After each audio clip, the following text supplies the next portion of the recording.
to part 4 of the series of videos on diodes.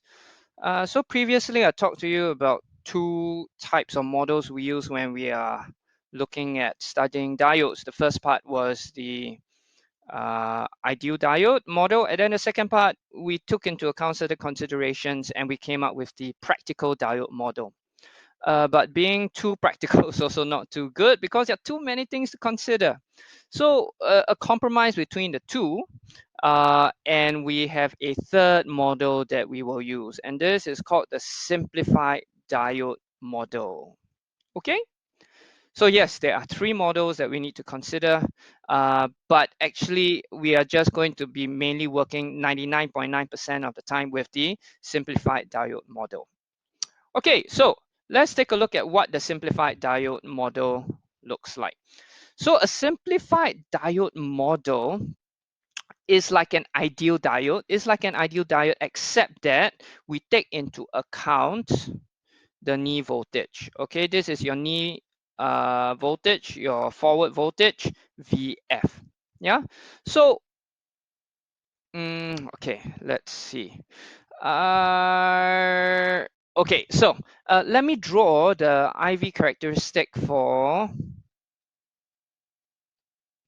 ideal diode. So if I had an ideal diode, what your IV characteristic, your IV characteristic will look like is here and here, right? But if I had a practical diode, if I had a practical diode, okay, and I drew the IV graph, you remember I have to take into account the knee voltage. I have to take into account the knee voltage before it starts to conduct. And over here, no current flows until it reaches your VBR. And then I'll have a breakdown. And here is my VF or VK, knee voltage. Okay, so what we're going to do to do a simplified model is that we're going to take into account a hybrid of the two. So what this means is that a simplified diode model, IV characteristic, in a reverse bias, it's still not going to conduct. Okay, it's still not going to conduct. But in the forward bias, I do take into account the forward voltage, the knee voltage, the minimum voltage that the diode needs in order for it to conduct. So once you have the conditions for it to conduct in place, that means the voltage across the diode is greater than VF, boom, it acts as a as a closed switch, and current will flow. Okay, get a difference? Hopefully you do. You can take a read of point ABC. This is what I explained verbally. Okay, so let's look at some examples, yeah? Okay, determine the current in each of the three circuits using the simplified. So now you have to use the simplified model over here, the simplified model. Okay, so VF 0.7. So the current flows here. Okay, so I want to find what is this current here. So using Ohm's law, don't forget, we still need to consider Ohm's law. The current is V over R. Yes. Now, usually we would take 5 volts. Yes, we'll take 5 volts. However, don't forget that over here, I need to have a minimum of 0.7 volts over here. So I don't take 5 volts over 470. I have to take 5 volts, take away the 0.7 that is needed to make this fella conduct. Oh, sorry, what am I talking about? My bad. I do not even have to take into consideration anything at all. Those of you who were sharp-eyed would have realized that this fella is in reverse bias, is reverse bias. So therefore, your current will not flow. You get 0 amperes. Okay. So let's look at this now. Going back to my previous explanation, in order for this to work, I need a minimum of 0.7 volts across it. Okay, so this is going to take up 0.7 volts. So to find the current, I do not take 0.4 volts. Okay, I have to take 0.4 minus 0.7 over 470. And over here, I find that there's going to be an issue. The issue being the 0.4 volts is not enough to even make the diode conduct. So therefore, although current wants to go, but there's not even enough to meet the knee voltage. Yeah.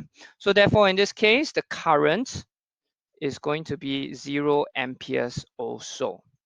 Okay. Let's take a look at the third situation. Not to make the same mistake, let's see whether it is forward bias. Yes, it is.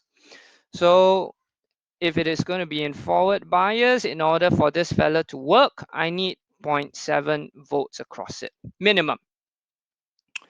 So I is V over R. V is not 5 volts. Remember, 0.7 is used here. So I got to take away 0.7 over 470. Okay, so press your calculator. After pressing your calculator, you should end up with 9 milliamperes. Okay, so hopefully you get a better understanding of how we do calculations when we are using the simplified diode model. Very simple to summarize. Just remember, we always have to take into account the knee voltage or the forward voltage. Okay, so these are the solutions that I just went through. This is another worked example. Please do it yourself. Now let's look at the review question here. So state two differences between the characteristics of an ideal diode and the simplified diode model. Okay. In an ideal diode, let me draw the graph, the IV. What I have is over here and over here. Okay. Whereas for a simplified, I still take into account the knee voltage. I still take into account the knee voltage before it conducts. And over here, I do not have the breakdown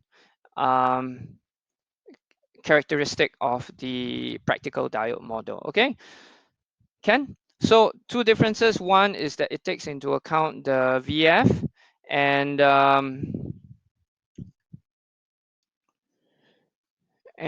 yes, I was saying one, it takes into account VF. And the second thing is that even though if it's a forward bias, if it does not reach VF, it treats it as a reverse bias. Okay. Whereas here, boom, forward bias, off it goes, current flows. Okay. Okay, calculate the current in the figure. So same thing, pause the video now, try it yourself first. Okay, so hopefully you did pause it and try it. Now I'm going to show you the solution. So first of all, I don't want to make the same mistake that I did just now. I want to check that it is forward bias. It is. Remember now that I have to take into account the forward voltage, which in this case is 0.7 volts. Okay, so to find the current, applying Ohm's law, V over R, the voltage is not 9 volts. I have to take away VF and over 1000 ohms. Okay, after pressing my calculator, I will get 8.3 milliamperes. Okay, so in this part 4 of the video lesson, I kind of went through the simplified diode model and how to apply in calculations. Go through the video again if you're not sure. Um, Before we go on to what's the next part? Yes, how we can convert an AC to a DC supply using diodes. Okay, so see you in part 4.